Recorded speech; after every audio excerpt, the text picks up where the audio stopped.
Narcos shirts and t-shirts from Narcos Fashions.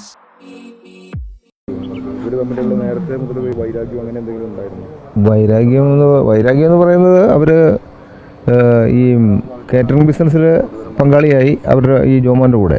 അതിനുശേഷം അതിങ്ങനെ കുറേ കാലം കൊണ്ടു നടന്നു. അത് കഴിഞ്ഞ് അതൊരു നല്ല നിലയിലല്ല എന്ന് പറഞ്ഞപ്പോൾ പുള്ളി ബിജു ഷെയർ പിരിഞ്ഞ് ഇവരെ പങ്കിട്ട് എല്ലാം എടുത്ത് അവർ തമ്മിൽ സാമ്പത്തിക ഇടപാടുകൾ അങ്ങോട്ടും ഇങ്ങോട്ടും കൊടുക്കാനുള്ളൊരു തർക്കത്തിന് അവർ പോലീസിൽ കേസ് കൊടുക്കുകയും അവിടെ കോംപ്രമൈസ് ആയെന്നും ആയില്ല എന്നൊക്കെയാണ് പൊതുവെ റിപ്പോർട്ട് വന്നത്.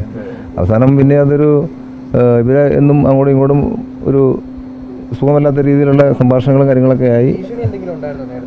ഭീഷണി എന്ന് പറഞ്ഞാൽ അവൻ്റെ ഭാര്യയെ വിളിച്ച് അവൻ ഒരു പ്രാവശ്യം പറഞ്ഞിരുന്നു എന്നതാണ്. ഒരു ഭാര്യ ഈ സംഭവത്തിൻ്റെ ആൾ കാണാതെ പോയതിന് ശേഷം അവർ പറഞ്ഞുള്ള അറിവാണ് എനിക്കുള്ളത്.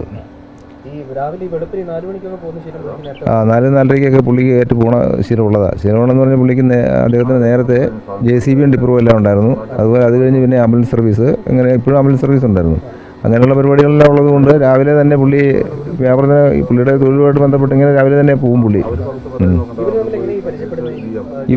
ബിജു വർക്ക്ഷോപ്പ് മെക്കാനിക്കായിരുന്നു, സ്വന്തം വർക്ക്ഷോപ്പ് ഉണ്ടായിരുന്നു. അവിടെ അദ്ദേഹത്തിന് ജോമോൻ്റെ വണ്ടി പണിയാൻ കൊണ്ടുവന്നുള്ള ബന്ധമാണ്.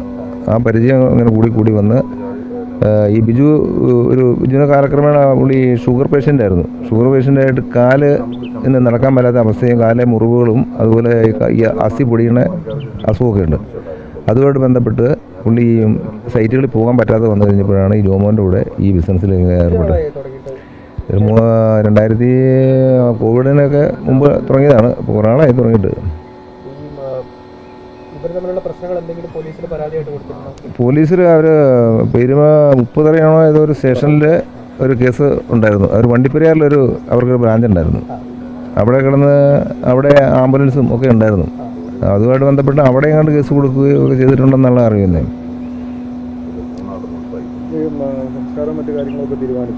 സംസ്കാരം നാളെ ഉച്ച കഴിഞ്ഞ് 2 മണിക്ക്.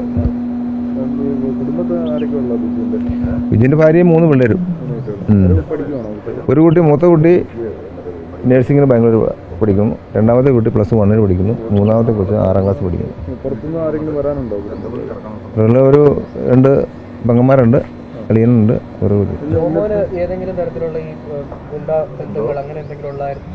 അതേപ്പറ്റി ഒന്നും നമുക്കറിയത്തില്ല.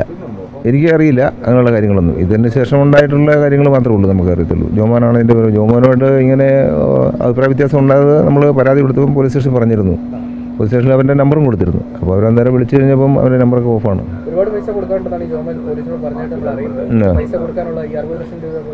അങ്ങനെ ഒരു സംഭവം ഇല്ലെന്നുള്ളതാണ് ഞങ്ങൾ മനസ്സിലാക്കിയത്. അത്രയും വലിയ എമൗണ്ട് ഒന്നുമില്ല.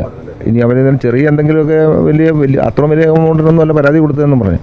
അപ്പോൾ ഇതൊക്കെ ഒരു ആളുകൾ പറയുന്ന ലോകത്തെവിടെയായാലും ഏത് സമയത്തും ഈവനിംഗ് കേരള വാർത്തകളും മറ്റു അറിയിപ്പുകളും അറിയാൻ ഞങ്ങളുടെ YouTube ചാനൽ സബ്സ്ക്രൈബ് ചെയ്യുക.